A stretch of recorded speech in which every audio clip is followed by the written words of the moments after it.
In the summer of 1989, a group of bullied kids band together to destroy a shape-shifting monster which disguises itself as a clown and preys on the children of Derry, their small Maine town. 27 years later, the kids have grown up and moved away until they are brought back by a devastating phone call telling them that the monster is still alive. This week, we did a double feature, It Chapter 1 and It Chapter 2.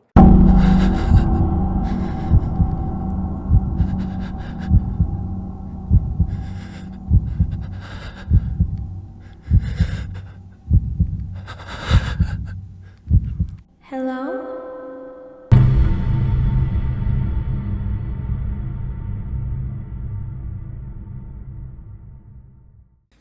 Oh my god. Oh my god. Welcome back to Horror Legend. Hello. I am one of your hosts, Chris. I'm your other host, Legend. We got a double feature today. Double feature. We watched IT. IT.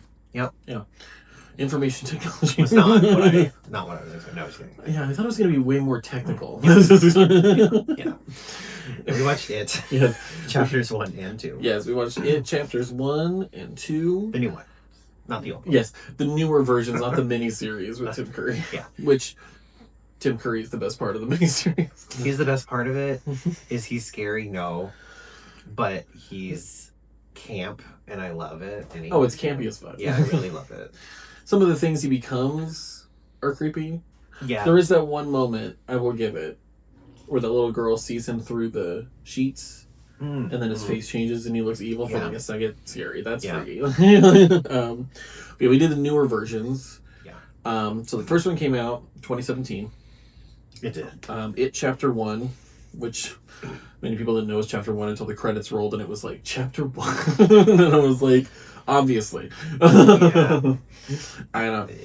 You can't be that mad about that because They weren't mad about it, but they were like, whoa. And I was like, are you shocked? like there's two parts to it's a very long. Do you see how thick this book is?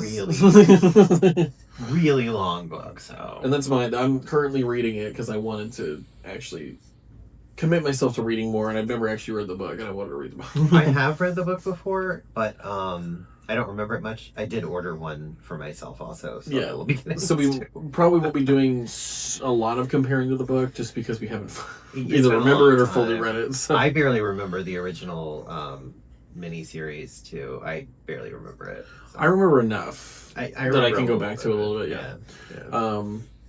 But yeah, so we did the newer ones. The first one came out in 2017. The second one came out in 2019. 2 years later. Both directed by Andy Muschietti. Okay. Who, he obviously did more than this, but I know he was known for that movie Mama with Jessica Chastain, who actually stars in the second It movie as Beverly. Okay. That movie's actually not bad. I like that movie. I haven't seen it. We can watch that sometime probably for this, but he's in my mind a pretty good director. Okay. Ed Muschietti. Okay. I know. What else is he? What has he directed that I've seen? No. I mean, I can check. But yeah, known for Mama. There's someone revving their engine up outside. Well, of course, now the It Welcome to Derry series because he created that and directs it and all that stuff. I didn't know that. Yeah. That was all his. Sorry. That was all his situation. I'm trying to see. It's okay, you know. It's fine. Oh, he did The Flash with that new one, I think, with Michael Keaton that came back as Batman. I haven't seen it. I think that was the one. Yeah. That one is alright, but I mean, he was stuck in that universe that has been terrible. That is now being redone by James Gunn. And Mama. Those are like his two bigger ones. Other than It. Okay. Yeah. But him and his wife are the ones that work on Welcome to Derry. Oh, okay. Yeah. Okay. I'm watching that next, so. Yeah. I'm caught up on it. Very good. He hasn't seen it. I feel like the child actors and the acting gets better as it goes, because I feel like they become more comfortable with the characters. Oh, okay. Plus, when Bill Skarsgård finally did come in, now they have him to actually interact with. Yeah. So I feel like that creates more. Yeah. When you get to interact with that. Like, because he does phenomenal playing the clown. Oh, no, he's great. He's great. Yeah. Less inviting than Tim Curry's version.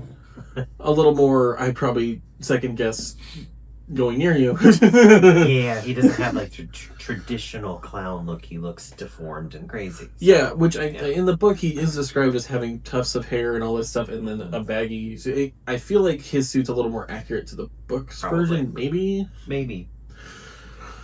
I don't know. You know, you'd have to ask Stephen King that, and he would be like, "Oh, the miniseries is far superior." I think because I think he likes these versions. Oh, really? But I think he also, obviously, he liked the miniseries because that was. Well, he hints to like the worst. Oh yeah, like he made the miniseries of The Shining because he hated the Kubrick version. Yeah. But it's just so bad. Yeah, I know. But yeah, so we got It 1 and 2, 2017, 2019, Andy Muschietti. All of them are pretty much starring the same people. So we've got Bill Skarsgård as Pennywise, obviously. Jaden Martell, who is also in movies like Knives Out. He was just in a movie on Shudder. I think it's on Shudder with Nicolas Cage called like Apocalypse or something like that. But he plays Bill. We got Finn Wolfhard from Stranger Things and many other things. He actually just directed his own horror movie, or like made his own horror movie not too long ago. It's Richie. Jeremy Ray Taylor, who plays the younger Ben. Which one's Ben?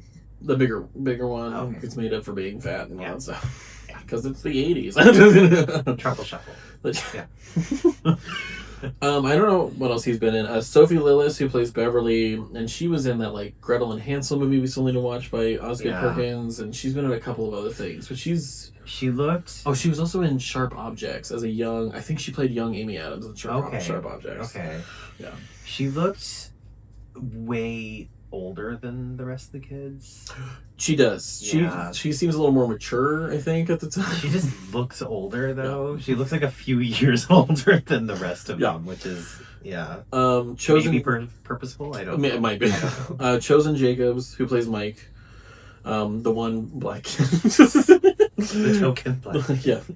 Jack Dylan Grazer, who plays Eddie. And Wyatt Olaf, who plays Stanley. Okay. So those are like the main kids. Yeah. In the first one, and then obviously in the second one, which is really cool because they were asked who they would want to play them in the sequel, and some of them got their wish. Oh, that's cool. Like Jessica Chastain, she actually said I would want Jessica Chastain, and he got her, which he had already worked with her before, so that was really easy. Jaden Martell actually asked for James McAvoy, got James McAvoy. Cool. And Finn Wolfhard asked for Bill Hader. Really? Got Bill Hader. That's cool. Yeah, I think that was a good choice for that. I don't know about Isaiah Mustafa for Mike, if they were asked for that. Jay Ryan as Ben was not. He wanted Chris Pratt, but that didn't happen. I'm a little glad that didn't happen. I'm glad it didn't happen, too. He doesn't need anything. And Andy...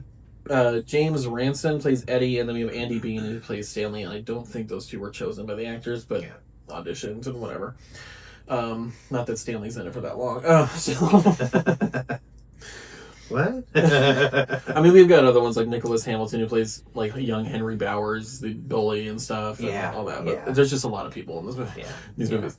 But yeah, main actors, director, fitness trainer. Oh, and originally, I will say for the director, because it was not originally Andy Muschietti. No. It was going to be Cary Fukunaga, who did the first season of True Detective, which was really good. Yeah. But there was a lot of creative differences for his script that they were like, no. If I'm remembering correctly, at some point during some weird dream sequence, Henry Bowers fucks one of the sheep. It was like a whole fucking thing. But they weren't a huge fan of the direction Cary Fukunaga was going, and Will Poulter was actually supposed to play the clown. Oh, okay. The one who's like had all those weird eyebrows, were the Millers, but is like super hot. He was supposed to be Pennywise. That's funny. They had like mock-ups of him too, and he looked crazy. But Bill Skarsgård is incredible. And I feel like he's one of those people that's going the way of Doug Jones and just like loses themselves in these characters, monsters and stuff, which he says takes a really big toll on you mentally when you're in that state constantly. Yeah, I can see that. He was hesitant about coming back for the show because he was like, it's just a lot when you're like doing this, like the kids, and you're like being this evil thing constantly. But he came back because he loved doing it. And he said it was fun because he got to play more sides of Pennywise than you see in the movies in the show. Yeah. But yeah, so it's the you can penny my wise. a penny in my wise. And a penny in my wise. A penny in my wise. Oh no, that's just gonna be the title of every one of these episodes. Like a penny in my wise. A penny in my wise. A woman in my a woman in my wise. Which thanks everybody for watching Women in the Yard. There was a lot of views on that randomly. As of right now, it's like 88, almost 100. Yeah, weird, right? Maybe because it's such a controversially good movie. But I mean, it was newer too. It came out this year. Yeah, that's true. But I think it might have to do with how much people. I think it's like. I think it's one that might have like a little bit of a cult following. Yeah. Which, as it should, it was good. Yeah. But also, I didn't put a spoiler warning on that one because I figured nobody cares. I put a spoiler on Frankenstein because I figured people would care more about that. That's funny.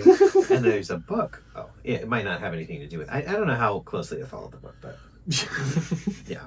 How close does this follow the book? I don't know. I don't know. Well, I already know a couple of things they cut out of the book. There's one that they never put in the movies. I mean, this is, 2,000 pages? Like, it was like 1,157. Yeah, it's like over 1,000 pages, so it's like... It has a fucking table of contents in front of it. You can't, a book that long, you can't even get into 2 movies, honestly. There's so much. But there's also some things in it that you wouldn't really want to put with. No, I understand. Okay, let's get this started. In October 1988, this one takes place in the 80s. This is it chapter 1. Because the original miniseries took place in the 50s because it was the 80s when it came out. So the book and the original miniseries are 50s to 80s. Mm-hmm. The newer movies are 80s to today. Yeah, pretty much 80s to present. Yeah. In October 1988, 12-year-old Bill Denbrough makes a paper sailboat for Georgie, his 6-year-old brother. Georgie sails the boat along the rainy streets of the small town of Derry, Maine, only to have it fall down a storm drain. As he attempts to retrieve it, Georgie sees a clown in the drain, who introduces himself as Pennywise, the dancing clown. Oh, I will say, too, the kid who plays Georgie, Jackson Robert Scott, is actually from our home state, Arizona. Oh, really? Yeah. He's from here. Yeah. He's adorable. He is so cute. They think he's adorable. Yeah, he's from AZ, which we found out like after the movie came out. And he was like getting a lot of attention in Arizona. So, which is cool. Present. So rain would be a novelty. So enticing George. Especially fake film rain. Oh, I know. God, what I wouldn't give to be in some fake film rain like every day. It just looks so nice. Just follow me around with it, honestly. Yeah. Yeah. Not like the storm cloud usually above my head, but just but like the fake storm machine on a crane. Enticing Georgie to come closer, Pennywise bites his arm off and drags him into the sewer. Which I guess in the book he goes a little further. He actually doesn't drag him into the sewer. Oh yeah, you're right. Yeah. Which I like. So, the beginning of this is probably things we can compare to the book. Yeah. Because I obviously haven't read the first X. In this one, he does rip his arm off. He rips his arm off in the book. Yeah. And he's like bleeding in the street. But in the movie, you see Pennywise's hand come out, grab him, and pull him in. Yeah. In the book, before the neighbors see what's happening and they like all come out of their homes, and before they make it to him, the kid is bled to death in the street and dies. Which is so fucked up. Yeah. I think I'd rather get dragged in and eaten by a clown than bleed to death on the street, maybe? Yeah. I don't know. Well, it leaves At 6 years old? It leaves like more of the option open that he's alive for the movie. Exactly. Yeah. It does. Which I don't know if they bring up a whole lot of that in the book because they obviously saw him dead in the street. In the movie, then you have him like he could have gone to the Barrens because he could have got washed through the sewers and all this stuff because they have no idea that there's a murderous clown down there. Yeah. But the book he literally just bleeds out of the street. Yeah. Oh wow. I don't think Pennywise like fully eats people sometimes. Yeah. In the book. Yeah, I don't think he's doing it for nourishment. No. It's like, you're just eating to eat.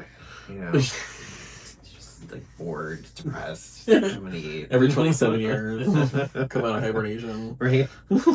I identify with Pennywise. The following summer... Except I hate kids. Just kidding. The following summer, in June 1989, Bill and his friends Richie Ozier. Yes. I don't know their last names, but Eddie Kasbrak. I mean, you don't have to say their full I don't feel like we need these. You don't need the full name. And Stanley Uris. Yeah, you were right on all fronts, so. Run afoul of older bullies. Why are we giving all these? Henry Bowers. Belch Uggins. Patrick Hochstetter. Yeah, I love that they're bullies making fun of people, but one of their names is fucking Belch. And Victor Chris. And the two important ones are Bowers and Hochstetter. So. Yeah. Bill, still haunted by Georgie's disappearance, calculates that his brother's body may have washed up in a marshy wasteland called the Barrens. The Barrens, yeah, which is where the sewer lets out into the river. Yeah, he had storm drain. Storm drain lets out into the river. He had a model, like a hamster tube model. And he poured water down it, and you would see the little action figure he had, and it went down to the Barrens. Of course, his dad gets all pissy with him. But yeah. God forbid your son's grieving over the loss of his little brother. Yeah, why don't you foster that? He could become a forensics expert or something. Yeah. Because I think their dad is an architect or some shit. That's why he has all those drawings and stuff. Where he works for the city. Yeah. I don't know. Nah. Public Works. He and his friends investigate, believing Georgie may still be alive. Ben Hanscom, one of Bill's new classmates, learns that unexplained tragedies and child disappearances have plagued the town for centuries. Targeted by Bowers' posse, Ben flees into the Barrens and meets Bill's group. See, I mean, it cut a lot there, too. So this cuts short, which is fine. Because we're doing two of these, but... Yeah, still. But this is... Stephen King kind of, even for, 50s bullies, 80s bullies, 50s bullies, whatever, kind of shows that, nowadays people do still bully people, cyberbully, whatever, but kids were kind of fucking ruthless in the 80s. Yeah, everything with bullies in the 80s is fucked up. It wasn't just, he had a run-in with them. It was no, he pushed him up against a bridge and started carving his name with a knife into his stomach. Yeah. What the fuck? Yeah. It's no, we'll kill you and nobody will give a shit. Yeah. Carrie. What the fuck? Some shit that happens in Carrie. What the so fucked up. These bullies are so fucked. Yeah. They just literally did not give a shit if they killed you or not. No. Or fucking hurt you to the point of being disabled and shit. Did not give a shit. Yeah. I wonder how accurate that is. I mean, I have no idea. I didn't grow up in the 80s, so I have no idea. My mom got bullied pretty hard in the 80s, I think. Oh, really? But she was strong. She fucking stood up for herself. She kicked some ass of it. But it's just insane to me thinking that that probably is how it was back then in high school, middle school, that these kids were just fucking kids up that they did. I mean, that's when you get shoving people in lockers. Yeah. He's literally just punching this kid in the face and carving his name into his stomach. Yeah. Just has a fucking switchblade from his dad. Yeah. Who's a cop. Yeah. So of course. Yeah. But yeah, and then of course the nicknames, because Ben is supposed to be the fat new kid, whatever. So he makes fun of him for that, obviously. He's where are you going, tits? Which is such an 80s insult. Very much so. Yeah. Yeah. Yeah. 80s and 90s were very fat phobic. Oh, 100%. Also homophobic. Well, yeah, that too. Also racist. All of it. Yeah. Where was I? Targeted by Bowers' posse, the flee the Barrens and meet Bill's group. They find the sneaker of a missing girl named Betty Ripsum. Yeah, who's literally on all the posters. The thing that gets me with this though is they don't bring the sneaker to anybody. No. Like, oh, we found Betty's sneaker in the sewers where you guys aren't looking. Yeah. Bring that to the fucking... Yeah. Yeah. But of course, they'd probably be like, why are you in the sewers? Now you're in trouble. Because it's the 80s. This is an 80s movie. Yeah. Yes. I'm going to stop saying people's last names in this. This is stupid. Oh, yeah, we don't need This is everybody's last name. We all know them by their first names anyway. And Patrick is killed by a drowned... Wait, what? Patrick is killed by drowned children while searching the sewers for Ben. Yeah, so it's whenever the kids end up leaving because the Ben is all cut up and like in the thing, and they take him to go to that alleyway to like patch him up and shit. Yeah. And Patrick Hockstetter is in the sewers looking for him with his little flamethrower can thing, whatever. And that's what he sees, like the dead children in the sewers. Yeah. And then you get it says it was killed by them, but it was not. He was not killed by the drowned children. You got the balloon that comes in that's all I heart dairy, and then it pops and the clown's there and the clown grabs him and like bites his neck or something. It wasn't the children. It was not the children. It was not. But it might as well have been. Yeah. Because that's what children do. Just kidding. They will drown you in a sewer. They'll drown you in a fucking sewer. You raise them for 18 years. And they drown you in a sewer. Alright. Beverly. I'm not going to say your last name. Beverly Marsh. Girl bullied over her rumored promiscuity. Which is another 80s trope. Yeah. Whore. Oh my god, you ever see You're trash. That episode of Strangers with Candy when they're like she's reclaiming her virginity and the girl the fucking show. The girl like, hi whore. It's just so fucking funny. Anyway. Oh, a virgin whore. I used to say that all the time. Yeah. Virgin whore. Yeah. I just like because like the kids, especially like I think it's also in the book, but like the kids each have their own archetype too. You got like Bill's clearly the leader. Yeah. Richie's the class clown, crazy ass, and it's just funny because he says that his biggest fear is clowns. Yeah. And he's the joking whatever. Yeah.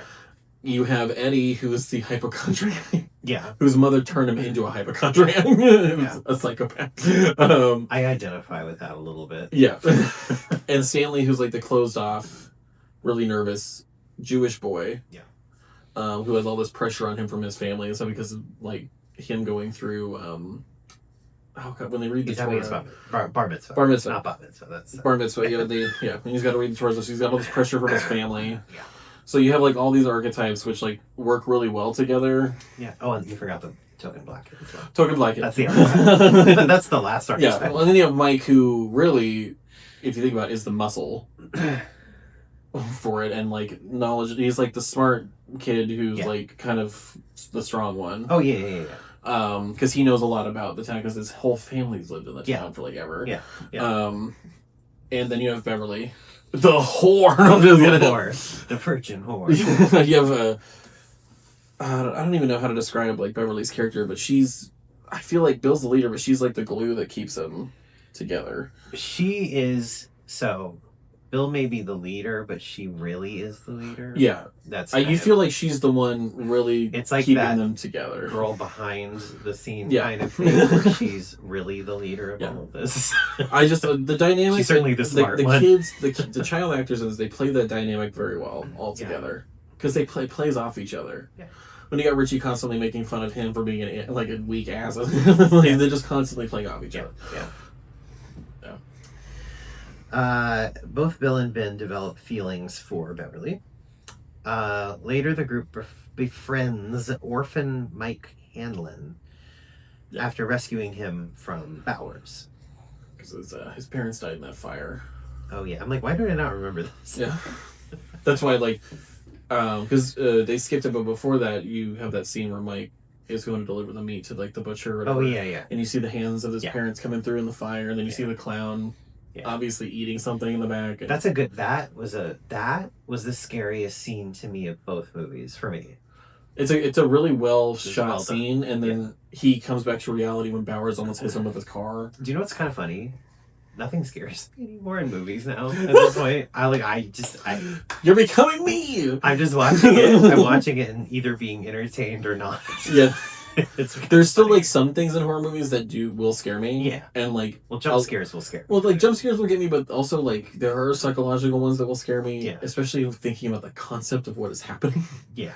Like we'll get to a scene later in this where it's like the clown fucking with Eddie. And it's like, it's kind of funny because he's messing with them and he's joking around, but it's also fucked up. Oh, yeah. Because it's like, he's like powerless the whole time. That scene's almost bothersome. Yeah, I don't like that. Like, because it is the powerlessness. It's bothersome, yeah. It's very, like skin crawl weird. Like, yeah, it is. Yeah. So, yeah, there's still some things in horror movies that get to me, even though I've seen so many. Yeah. And gone through, like, so many of them, but, if a movie fully scaring me, a horror movie fully scaring me is not what determines whether it's good or not. No. At all. And even that scene that you're talking about, it doesn't scare me, it disturbs me. That one's disturbing. Yeah. Well, see, it's that thing. Which is a it can still like get under your skin. Yeah. It's weird. Yeah. Disturbing for me is different than scary, for sure. Yeah. But it's cool when movies can still get to that point. Okay, sorry, it refreshed. The page refreshed and I'm like, oh, it went away. Okay. Oh my god. All right. Each member of the group has encountered terrifying manifestations of Pennywise. Not the manifestation. Ben is chased by a headless undead boy. That is also a cool scene in the library. I love it when directors do little things and like when you flip into the book and it's like just getting closer and closer to the kid's decapitated head. Yeah. And that's the Steelworks. Yeah. Which is mentioned in the theme song of the show.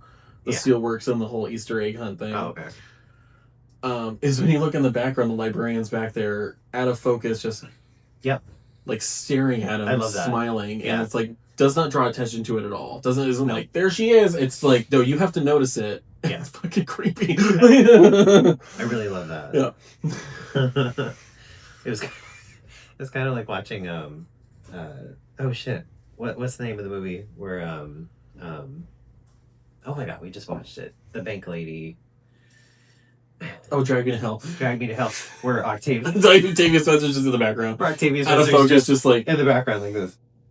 Like almost going like almost like she's incredible. It's me. It's me.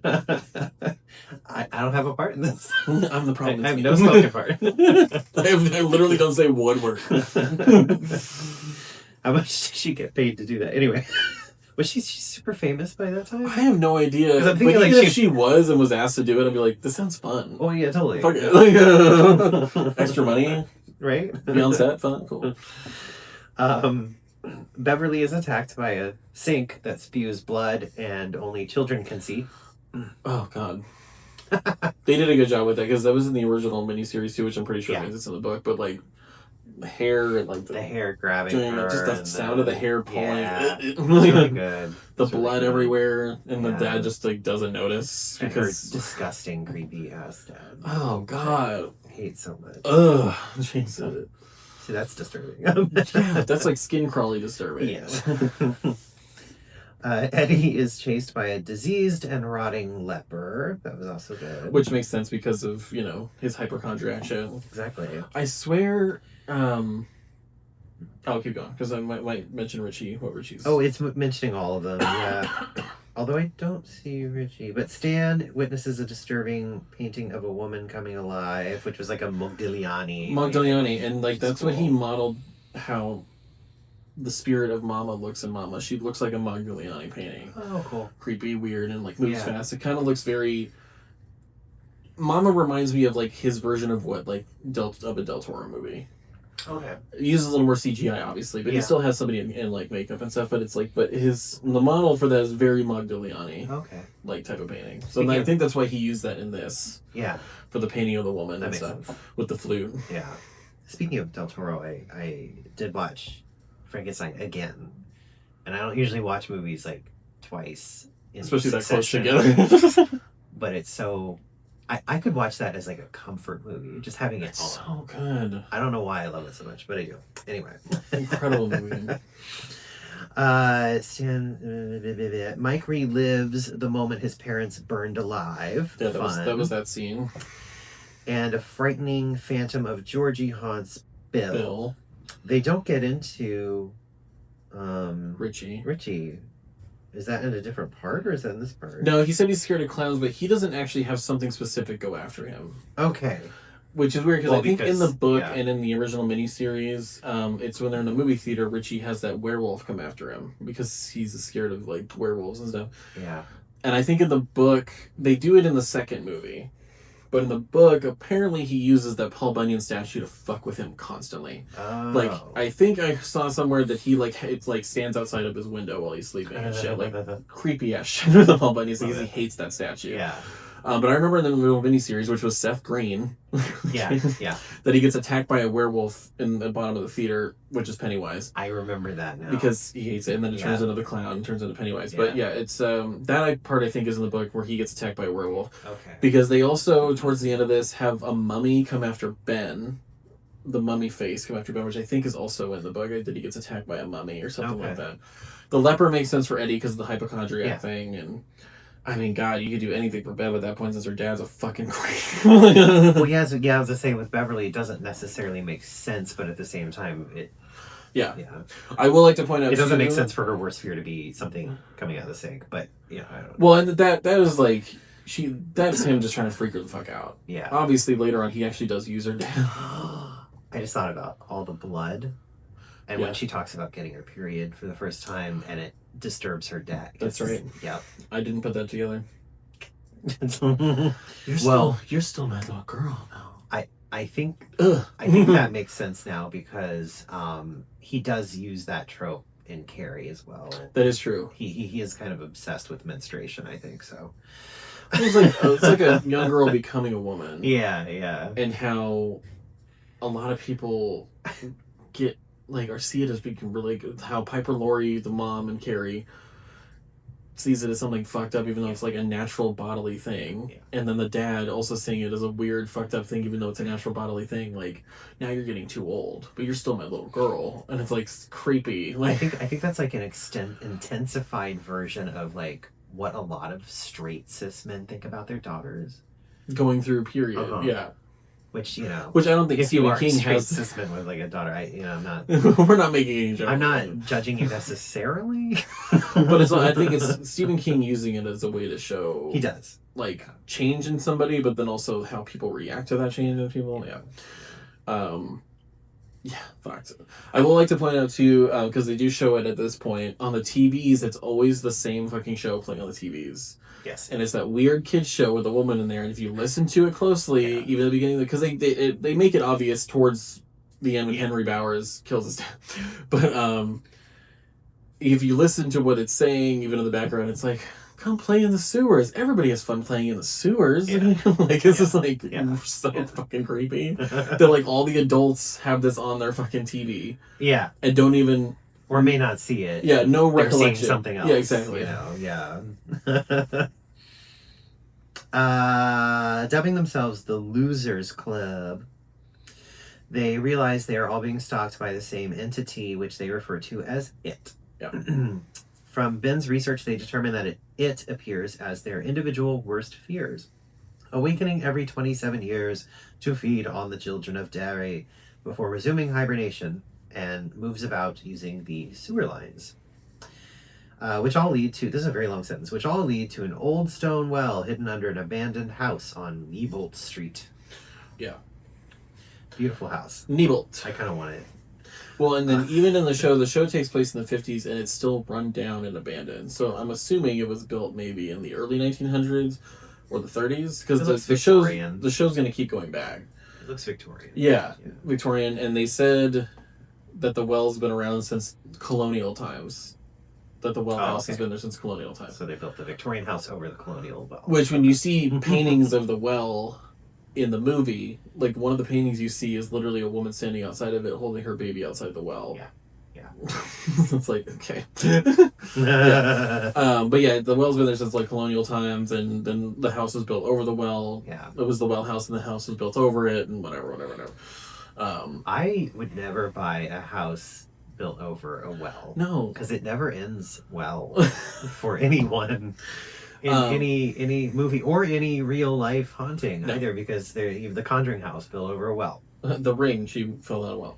Yeah. What? There's other like haunted. Oh yeah, there's that. There's a haunted house that Ryan and Shane went to. It's in some like Iowa or like Of course. one of those states in the middle that I don't want to go to. But yeah, like terribly haunted. House. Yeah. On a well. On a hill. It's always bodies of water. Yeah. It's that underground water. I want to say too, like, because of the house on Nebel, and even like when they go into the house on Nebel, yeah, the set dressing and set design in this one is very good. Yeah, it's crazy. It is. I can't remember what town they said they used to make Dairy Maine. It's in Canada. Oh, it's in Canada. That's right. It's a small town in Canada. I can't remember the name of it now. Because of the tax credits. Yeah. But it's such a good small town vibe. Yeah. For it. Yeah. Like very small town, one main street with one movie theater and like little that's awesome. Yeah. Pennywise attacks them while they look through the photos via projector in Bill's garage. That's a cool scene. It is a cool scene. The projector just keeps going and going and going, and you see his face take over his mom's face, and then he's like, when they knock it over, you see him like blurred, but like looking at Stanley off to the side until he like jumps out of the projector, and it's crazy. They're in this garage, and he's huge, and he's just like walking. Yeah, that looks so cool when he's like coming after Beverly, and then they do the lights, but like looks so much better than Giant Annabelle. Giant Annabelle was so stupid. So stupid. I hate it so much. God. Beverly seems to show little fear of Pennywise in that scene. Afterward, the group ventures to the house to confront him only to be separated and terrorized by their worst fears. This whole chaotic fucking scene is crazy. Just them like, I don't know, it's like Richie and Eddie get separated. Mm-hmm. Oh no, it's Richie and God, is it Bill? It's Richie and Bill get separated from Eddie because Eddie gets attacked by the leper again, but then falls to the floor. Yeah, and breaks his arm. Oh yeah, and he's like, oh, totally like, he's like, and they get separated out into that room where they see like Eddie pop out of the mattress and like starts like flowing all that shit. But before that, Richie ends up in that room with the clowns. And like the set design were all the clown dolls and all the clowns, and he pops out of the coffin with his like a dummy version of him in the coffin, and he's like, beep beep Richie, which is from the book. Because they used to tell him to shut up, was beep beep Richie. If you look off to the side too in that scene, you can see a small version of Tim Curry's version of Pennywise, just like next to the coffin. Oh yeah, in this outfit and everything with the hair, which is cool. Oh yeah, totally. That he did a thing for that, and then of course the doors, which are so funny because they come back in the second one. This not scary at all, scary, very scary. He's fucking with us. This is where people get they constantly talk about Pennywise's walk. Is when he comes out of he like contorts himself out of the fridge at Eddie. It was like the first time they fully come into contact with him. Yeah. And he does that clown walk. Yeah. They kind of make fun of it. Everybody's like, ooh, the Pennywise strut. But that's the scene we were talking about that's more disturbing is when he starts messing with Eddie. Yeah. And being like, oh, like I'm gonna bite your hand off or things like that. And it's like he has no power whatsoever in the situation. So while it's like funny, whatever, it's also like fucked. Yeah, I don't like because he's like crying and then he's like crying. Mimicking him, mocking him. I hate that so much. Yeah. I don't know why. I hate people doing that to kids because it just makes it's fucked. Me feel not good. It was fucked. I'm just gonna put it that way. Yeah. As Pennywise gloats to Bill about Georgie, it charges at them. What? The line delivery of that when he's like, they get into there and they stop him from like attacking Eddie, and he's like, first of all, the bass. Really quick, the bass drop when they open the door and they're like, remember, it's not real. And they open the door and everything's gone and it's there, and you see Pennywise about to bite Eddie, but then he like switches and you hear that bass drop. Yeah, it's like realization. Yeah. That they made it through. Yeah. But just I'm not real enough for you, Bill. I was real enough for Georgie. Just that line delivery is so good. Yeah.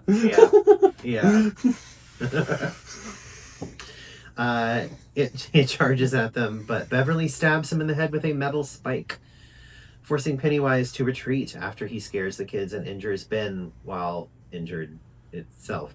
Also, when you see him get hit, he kind of turns into something else, the monster, a little bit. Yeah. And then when he slashes Ben, his hand turns into like the werewolf hand. So it's like a reference to the werewolf, and he slashes Ben across the stomach. Yeah. But I love that when he's backing out of the room, he still tries to do the like clown bow thing kind of the room. The group flees the house and splits, with only Bill and Beverly resolute in fighting Pennywise. They split because they have a fight. Yeah. It doesn't really say that here. No, where Bill punches Richie in the face, and they get a whole thing, and that's when they split up for the summer. Yeah. Which is cool because then when you get into It Chapter 2, the movie, then it shows what happened to them during their time apart from each other. I kind of like how they're suddenly back together in this one, and you don't really... You don't really know what happened. What? Yeah. Because, like, obviously they were fucked with. Exactly. But it's like it didn't show. And then in Chapter 2, it's like, oh, yeah, here's what happened to all of them individually getting fucked with when they were dealing with this. Yeah. Weeks later, after Beverly confronts and incapacitates her sexually abusive father... Ooh, smacked with the back of a toilet. Yeah. Oh, so satisfying. That was very satisfying. Oh, my God. Pennywise... Make sure to hit sexual assaulters. Yeah. I'm like, yeah. Pennywise abducts her. The Losers Club reassembles and returns to the abandoned house to rescue her. Bowers, who has murdered his abusive father after being driven insane by Pennywise... Yeah, this is after, like, he gets his knife back in the mail with the balloon. Yeah. He gets his knife back. And then that show's playing again, but it's like... Kill him, Henry. Kill him, Henry. Kill them all, Henry. And so, like, it's the moment, like, you can tell her face drop. She's, like, scared as she's, like, leaving the thing. Yeah. Pennywise is there just, like, smiling. And kill him, Henry. He attacks the group. Mike fights back, pushing Bowers down the well. Yeah, because the kids are down the well, but then there's like a part where it goes off. Yeah, and then it keeps going down from there. When Beverly gets taken, one thing, because it was a big one in the miniseries too, he sees in blood written on blood on the wall. It says, "You die if you try." I just remember hearing Tim Curry constantly be like, "You'll die if you try. You'll die if you try," which I'm pretty sure was the book. But you have that moment, Bowers' moment, and then they end up they decide to go back to Nebel. Yeah. Because they come back together because they know Beverly's gone. Yeah. And I can't remember if it's before or after when they show her in the thing, that little Jack in the Box is like Pennywise the dancing clown, and you see his thing drop and he's like dancing in the thing and then comes after her. And that's the first time you see the deadlights. Yeah. In his mouth, which make her go into that weird trance, and she floats up into the air and everything, and you see all the kids floating in the cistern, which looks so cool and crazy. They like always kind of explain the deadlights in the movies, but they never fully explain it. No. And I know the book probably goes more into it. Maybe. I don't remember. That like Pennywise is this like creature, but it's like also the deadlights, but it's yeah. Because it's also described as like a weird spider creature from another dimension, but it also has these deadlights things. So I'm not sure if it's like fully that or if it's fully the other thing. I don't know. Because even in the miniseries, at the end when he turns into the full monster, it's like this weird spider creature thing. Yeah. Which Eddie does the inhaler with it. This is battery acid. But yeah, it's the deadlights always are super interesting. Oh yeah, it's such a weird concept. Yeah. I mean, that's another concept that the movies don't fully go into is him from being from another dimension. They talk about that, but they don't talk about the fact that he's like the brother of that Maturin, the turtle, who created the universe. Yeah, and now Pennywise is in his universe. Yeah, fucking things up in his universe. Because I think in the book, when they're fighting him, he comes to them and talks to them and tries to tell Bill how to beat him, how to kill him. Oh, okay. Because they just mentioned in the book, when I got to Stanley's section as an adult, he ends up saying something like, "The turtle couldn't help us." Like a whole thing. Okay. And every single time you'll notice, like the show, the movies, you'll see turtles everywhere. Yeah.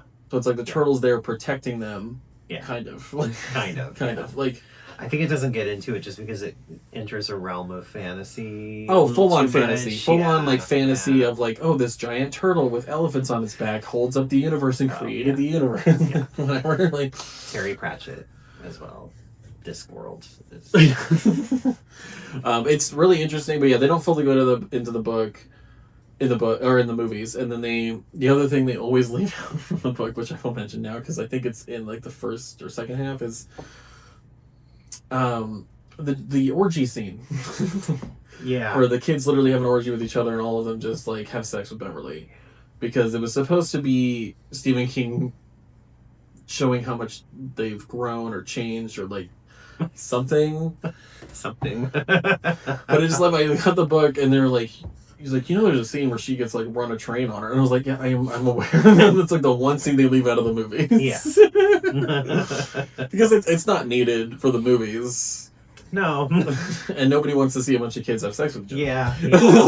Yeah, it's... But I think it was a way to be like, we're grown now, adult thing, whatever, change, possibly. I don't know. I have to read in the book to really read the context of it, but yeah, you definitely don't need it in the movies. It's not something that's required. I don't know if we need it in the book. I don't need it in the book. Once I get there, we'll know. I just love that. She gets like a train run on her. Like, thanks for that. Thank you. The losers descend into the sewers and find Pennywise's underground lair, which contains a mountain of decayed circus props and children's belongings, around which the bodies of its child's victims float in midair. We all float down here. We all float down here. Beverly, now catatonic after being exposed to the deadlights inside Pennywise's gaping mouth, is restored to consciousness when Ben kisses her. Which is, it's crazy the way they do like his normal face and then you see like the mouth over with the teeth. Yeah. And we can bring it up in the second one again, but a lot of people thought they were messing with CGI, and it's like, no, Bill Skarsgård can actually do that with his eyes, but he separates them out in different directions. He's actually doing this, which is insane. So whenever he does scenes where it's like obviously the hunger is taking over and you see his eyes separate and he's like drooling and shit, it just makes it that much more crazy. Yeah. I wonder my brain went somewhere. Like, could you imagine when like oh god, just in the and then his eyes just Yeah. I mean, I wouldn't stop it. Bill encounters Georgie, but realizes he is Pennywise in disguise. Pennywise in disguise. In disguise. Pennywise takes Bill hostage, offering to spare the others. And that's skipped. It skipped everything. It's fine. The only thing I will say is that is it's like a sad, good moment where he gets to finally say goodbye to Georgie, kind of. But then he shoots him in the head with the cattle thing, or whatever, and like, fucked. Yeah. What's funny is like, cause you see like the clown's arms pop out of this little boy's the suit. Yeah. There's pictures of the little kid in this huge suit on set. But yeah, you see him pop out and him become Pennywise, which is cool. And I liked it because before the huge fight scene they have with him, he does it again and tries to do it again, and Mike's trying to say like, it's not loaded. Like there's not another bolt in it. It's not loaded. Yeah. Even though it's not loaded, though, when he shoots him, you see Pennywise's head burst and he reacts to it. So it's like he felt fear for like a second. Yeah. He felt afraid. Which is crazy. Pennywise takes Bill hostage, offering to spare the others and go into hibernation if they leave him Bill. Okay. You will all grow old, live happy lives until nature takes you back to the weeds. The losers reject this, battling Pennywise while overcoming their various fears as the creature cycles through them to attempt to find a weakness. Yeah. Which is like Mike's parents' hands coming out of his mouth. You've got the mummy. You've got the leper who just throws up all over Eddie, and he's like, "I want to fucking kill you." That's the thing about this movie too. They did a really good job. Is they had funny moments. Yeah. Like, after that insane interaction with Pennywise and Neibolt, and Eddie's sitting there with his broken arm, and Richie's like, hold on to grab it, and he's like, don't fucking touch me! It's just, like, it's so funny. Like, just, it has good, funny moments in it. Because, obviously, you're getting attacked by an insane clown from another dimension. There's gonna be ridiculous moments that are happening while you're doing this. Insane clown. Insane clown? Posse. Insane clown, posse. Magnets, how they... The losers beat Pennywise with bats and chains, kick and stamp on it before Beverly eventually stabs him in the face with a broken pipe. That's after he takes the form of her dad. Yeah. He's like, "Are you still my little girl?" And he just shoves it in his mouth. She's not afraid of him anymore. Yeah. Which honestly is pretty funny that he's all weirdly creepy. You're my little girl, sexual, whatever, and then she shoves a phallic object right into his throat. I don't know if that was on purpose. I don't know. But I like the symbolism. I also like the behind the scenes of him. The kid's ready to kick my ass. That's cute. You ready to beat the shit out of me? He's like high fiving all of them. I love it. And then like after, like you see him like pick up the kid who plays Georgie or whatever, and they're like, yeah, it's so cute because Bill Skarsgård's like super like sweet with all the kids and stuff. Because I heard after that scene with Eddie and the broken arm and stuff, like he was worried that he like scarred this kid going crazy because he's like drooling all over him, going crazy, whatever. And then afterward, the second they all cut, the kid plays Eddie is like, good job, man, that was great. Does not give a shit.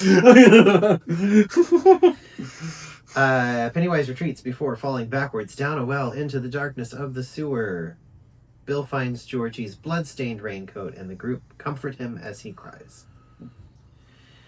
As summer ends... Which, like, almost always made me cry in the theater, because it's, like, this little kid crying. Yeah. It's that little kid crying where he, like, can't catch his breath, and it's, like... No, yeah, that made me... Yeah, let me hold you. It's so sad. As summer ends... Beverly informs the group of a vision that she had while catatonic, where she saw them fighting Pennywise again as adults. Back in the cistern, yeah.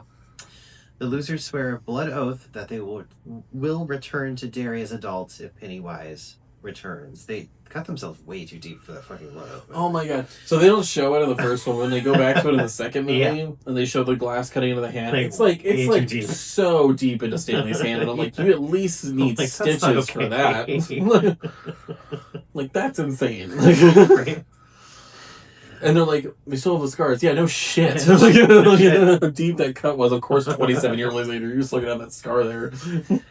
You see a little, Just a little. Jeez. After others make their goodbyes and disperse, Beverly and Bill discuss her leaving the next day to live with her aunt in Portland. Her aunt. Before she leaves, Bill reveals his feelings and they kiss. Yeah. Well, Ben is not happy about it. Ben is sad. The end. Part one. The end, and then it goes, chapter 1. Yeah. Which everybody in the theater was like, oh, and I was like, no shit. Like, even if you have never read the book, you know that there's at least 2 parts to this. For sure. Time for It Chapter 2. But what would you give the first movie, rating wise? Because we can do Trivia Corner after all that, but... You know what? I am gonna give it... 4 pointy objects to the head. Yeah.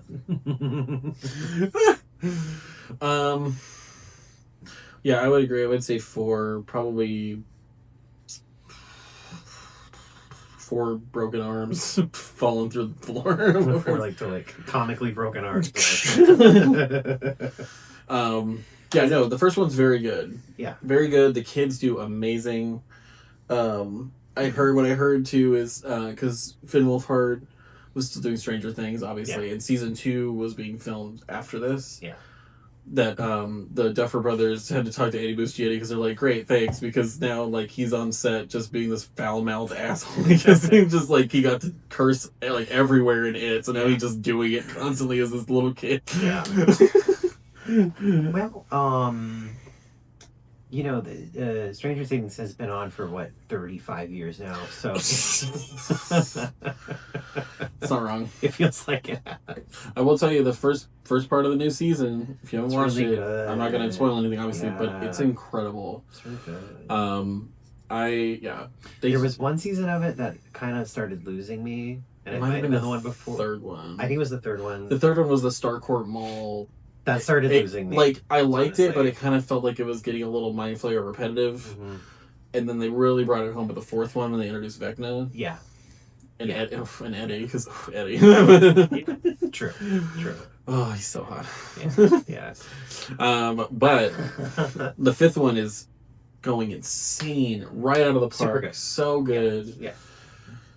People were so worried about the kids looking too old. I still feel like they look kind of like high schoolers. They don't look that old. No, plus also when have 30-year-olds not played high schoolers? Exactly, especially in the 80s. You seen some of the people that got to play high schoolers in Greece? Oh. Some of those kids were at least 40. Well, yeah, there's that one guy that looks 45 at least. that I can't remember. And these kids definitely don't look 45. If anything, these kids look like they're in their 20s, which is totally fine to play high school as your 20s. It's fine. Yeah, it's fine. It's fine.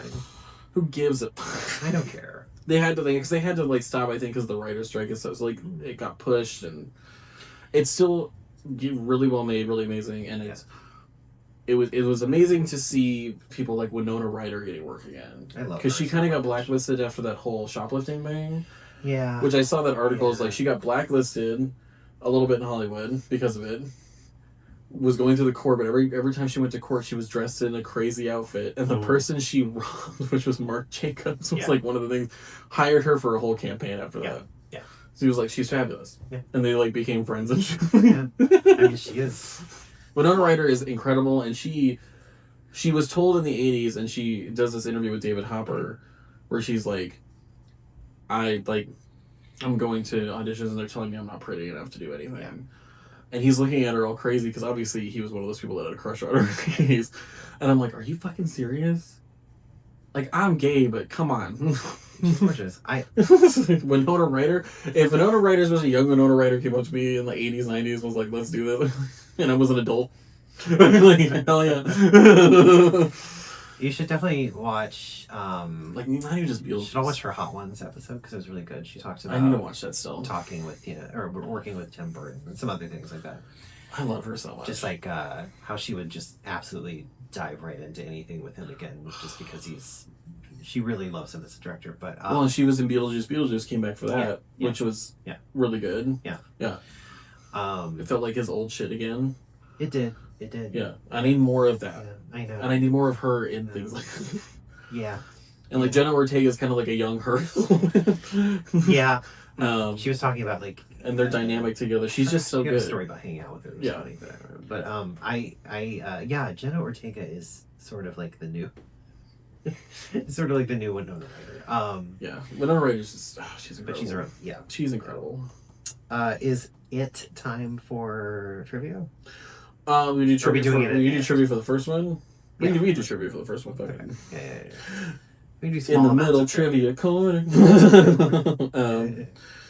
So the first one, I'll only give like a few just because we got to move on to the second one. But oh god, this one's to open.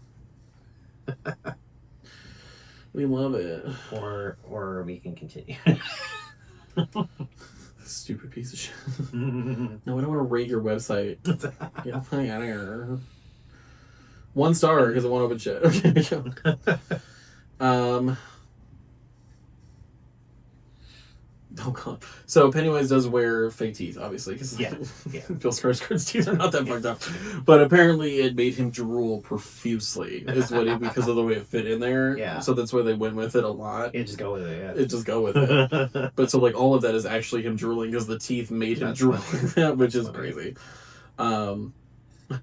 Pennywise apparently only has 4 minutes of dialogue in the entire film. Sounds about right. Yeah. Which is, it's always funny when people do the timing of things like that because you're like, what? Yeah. It's a bunch of Richie and Eddie's banter back and forth and then making fun of each other was improvised by the two actors, which is great for like kid actors. It's just improvising shit like that each other. They're gazebos! Gazebos. I love it so much. Sophie Lillis, she had to stand on a box for most scenes because she's the shortest out of all the cast members. Oh, wow.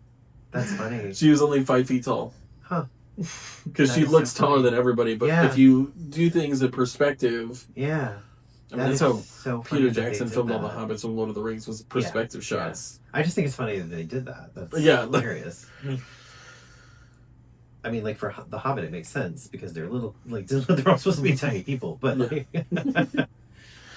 Bill Skarsgård wanted to make sure that his performance as Pennywise was convincing for audiences. He states, quote, "In order for this movie to be as effective as the book and the series, I have to scare a whole generation. My take was that Pennywise functions very simply. Nothing much is going on in terms of what he's thinking. He's animalistic and instinctive, which makes sense. Yeah. Being like a hungry creature from another planet, Yeah. dimension. According to director Andy Muschietti in an interview with GQ, two of the most difficult scenes to shoot were the storm drain scene with Georgie and Pennywise and the flooded basement scene with Bill and Pennywise. Flooded basement. These scenes both involved a lot of water and many crucial timing elements. I mean, you'd have to get him into the sewer, doing all that stuff with like a built set. Yeah. All that water. Yeah. And then, the basement scene, you have to fill the basement with water. Him coming out from underwater. That seems like a crazy thing to set up. Shipped to cinemas under the codename Pound Foolish, an opposite to Pennywise. That's funny. Pound. That's a good codename. That's cute. Bill Skarsgård was super friendly on set, despite obviously Pennywise's costume in the film is much more faithful to the description of the novel. Anyway, in comparison to the Tim Curry costume in the 1990 TV miniseries, including his orange hair, the orange pom-poms going down his silver suit, the miniseries only included the orange pom-poms. They went more clown, over-the-top clown, rather than like old clown. Yeah. Because it looks like a very old clown style. Yeah. Like very turn-of-the-century clown.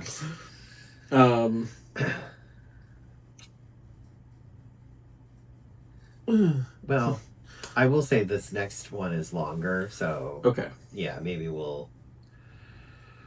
Bill Skarsgård. Last one we'll do is Bill Skarsgård admitted to constantly having nightmares during and after production because of him being in the mindset of Pennywise. Wow.